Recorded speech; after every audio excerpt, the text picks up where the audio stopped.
نعم يا عوضين، نعم يجوز ذبح المرأة للأضحية باتفاق الفقهاء ولا خلاف في ذلك. نعم يجوز الصلاة بدون وضوء. يابا ايه يا واد يا طبيعي؟ طب ما انت تلاقوا بقى تشتري لنا طحين. يا دي النكد يا واد يا طبيعي، يا دي النكد. اقول لك ايه يا واد يا طبيعي؟ اني ما نحبش اللك والعجن حاكمين تلاتات زي امك. فهمت ولا ما فهمتش؟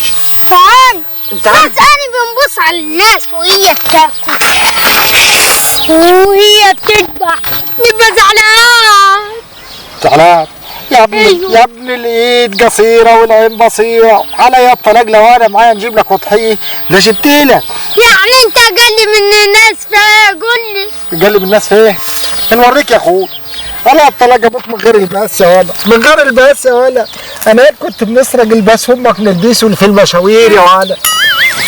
بس انت كل شويه قاعد تحصرني وتنكد عليا ليه كده؟ ما بنشوف الناس وهي بتاكل اللطيف الطحية تبقى ذبحاها نشوحها. خلاص هاتلي طيابة. خلاص الله يخرب بيتك. هنتصرف هنعمل لك ايه يعني؟ تعالي هاتلي بقرة حلوب حتى نشرب منها لبن. انت عايز تاكل ولا تشرب؟ الاتنين. تعالى يا غبي حاكم انت بجغمه زي امك. تعالي. لا اله الا الله يا رب. عايز اسالك سؤال يا شيخ. اتفضل يا ابو انا فياض. سمعت واحد صاحبي بيقول يجوز الصلاه بدون وضوء. نعم يجوز الصلاة بدون وضوء. انت بتقول ايه يا شيخ؟ طب افرض عمل حاجه كده ولا كده قبل ما ده شكله الشيخ خرف يا شيخ. الشيخ خرف يا ولاد اسمعوا، يجوز الصلاة بدون وضوء. يجوز الصلاة على النبي بدون وضوء. نحسب الصلاه. انا فكرت العمليه سهلت والواحد هيخش يبص الاربع ركعات من غير وضوء. انا عارفك انت يا ابو من غير فياض، حاجة. انت ما بتبقاش عايز بين ايدك ميه حتى. طب عاوز نقول لك على حاجه ومكسوف والله يا شيخ، بس ما دام احنا قاعدين في قعده الصراحه دي. لا الدين ما فيش كسوف. صلى على النبي عليه افضل الصلاة والسلام. انا مره في رمضان كنت نايم وانا جعان. انت نايم وانت جعان؟ ميت من الجوع. قمت من النوم صحيت نفسي وانا في الثلاجه ماسك كوز العصير وعمال نسكح فيه لحد ما خلصت. هل ينفع صيامي؟ والله على حسب يا ابو فياض، كنت فاكر ولا ناسي؟ والله انا ما افتكرت الا بعد ما رجعت تاني ونسفت سندوتش كبده طوله كده اهو شربته بحال. سندوتش الكبده دي افتكرت وانت بتاكل فيه ولا لا؟ لا يا شيخ ده فشخ على وسع. لا ما هو لو ناسي لحد دلوقتي برضه يا عماشي يعني كوز عصير وسندوتش كبده طول كده اهو. ان شاء الله يكون جادي كمان، بس يكون ناسي. وانت مالك يا عماش؟ انا بنسال الشيخ. ما هو انا بنسالك انا رخر يا ابو فياض، انت افتكرت وانت بتاكل ولا لا؟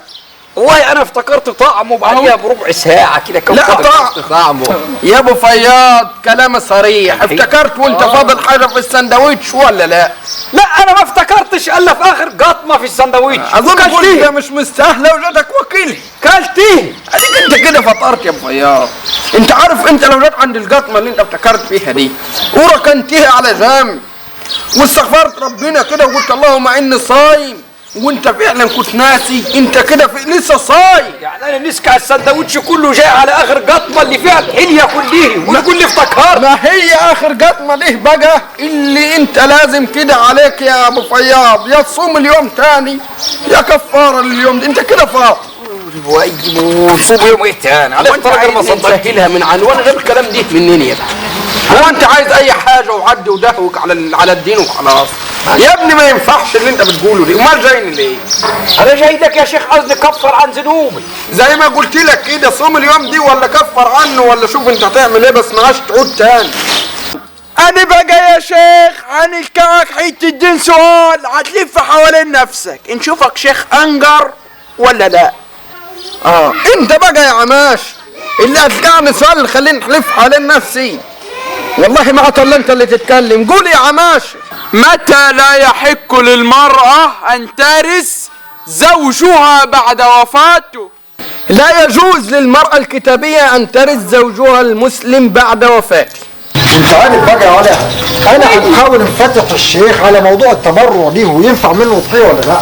نعم يا عوضين، نعم يجوز ذبح المرأة للأضحية باتفاق الفقهاء ولا خلاف في ذلك.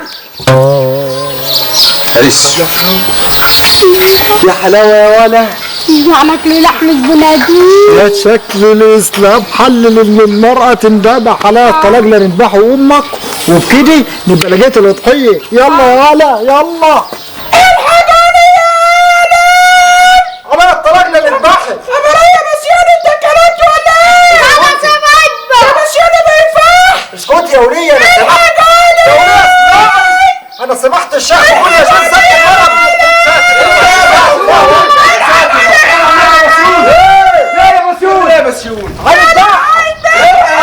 اسمعي بقى يا حركات دي. انت فيه ايه يا راجل انت؟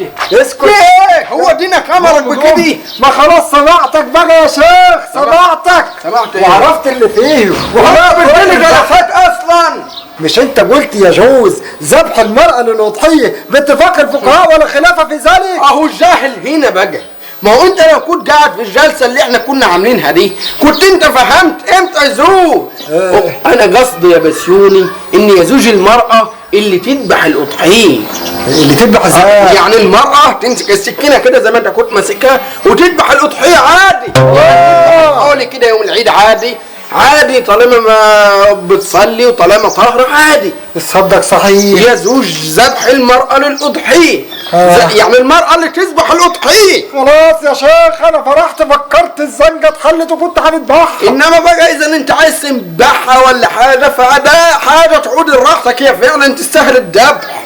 خلاص يا شيخ، خلاص منك لله، كنت سيبني على عماه، كنت ذبحتها وكلتها كان حلال وخلاص. خليك ذبحتها تاكلها ازاي؟ يا بسيوني لحم البني ادمين ما بيتاكلش، ده حرمها اكله. بقى انتوا عاوزين تضربوناني؟ انت يخرب بيت حلاوتك، يعجبني فيكي شقاوتك، طول عمرك حلوة وأمورة دايما بتنور الصورة. انت حبيبتي كل حياتي، انت نور الدنيا دي، انا بحمد ربي على حبك، ربنا يخليكي ليا. مش هقول على اللي حصل بيني وبينه لما قابلني وجت عيني في عينه، ده اللي انا بهواه وعيني على الجمال والعيون والوردتين اللي على خدود القمر اللي شاغلني من سيرك. ما كفايه رومانسيه يا شويه شيك قبليه، طب هاتوا الحديده وسيبوا المسرح ليا. احنا جدعان وعتاوله يا احنا صوت الدوله، احنا يدنا فنديه ومش عيال طاريه. احنا بسيوني شو لو شفتوا هتحبوه، وقناتنا على اليوتيوب روحوا يلا تابعوه. احنا بسيوني شو